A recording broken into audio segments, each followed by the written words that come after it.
ক্ষমতাবান ও শক্তিশালী বলে জাহির করে আসছিল ইহুদি দেশ ইসরায়েল। তবে ইরানের সঙ্গে লড়তে এসে কার্যত নিজেদের ধ্বংস নিজেরাই ডেকে এনেছে নেতানিয়াহুর বাহিনী। ইরানকে দুর্বল করতে এসে উল্টো তাদের প্রতিশোধের মিসাইল হামলার কাছে পরাজিত তারা। এমনকি তাদের পাপের শহর ধ্বংস করতে লাগাতার ভয়াবহ মিসাইল হামলা করে চলেছে ইরানি বাহিনী। আর তাতে নিজেদের সাজানো দেশই এখন যেন নিজেদের ধ্বংস করা গাজা শহরের মতোই বিধ্বস্ত। নানা কুসংস্কার ও পাপে নিজেদের আচ্ছন্ন করে রেখেছে ইসরায়েলের ইহুদিরা।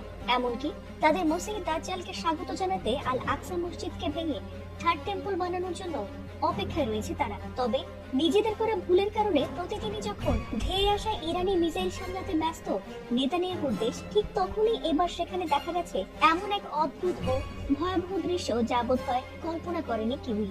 সেখানে দিনে দুপুরে রাজধানী তেল আবিবের আকাশ হঠাৎ করেই ছেয়ে যায় কালো অন্ধকারে।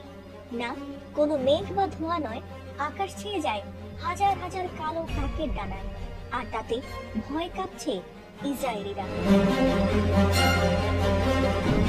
এই বিশাল পাখির ঝাঁক যখন দিগন্ত জোড়া আকাশ থেকে দিচ্ছিল, তখন মনে হচ্ছিল যেন কোনো এক অদৃশ্য কালো চাদরে ঢেকে যাচ্ছে পুরো শহর। বিশেষ করে বিখ্যাত আজরাইলি টাওয়ারের মতো সূর্য ভবনগুলোর উপর দিয়ে এই পাখির দল যখন অন্তহীনভাবে চক্রাকারে উঠছিল, তখন তাদের ভয়াবহ চিৎকারে যেন কেয়ামত নেমে আসবে এমন করে আটকে ওঠেন স্থানীয় বাসিন্দারা। তাদের শহরের এই অপার্থিব মুহূর্তের ভিডিও নিমিষেই সামাজিক যোগাযোগ মাধ্যমে ভাইরাল হয়ে যায়।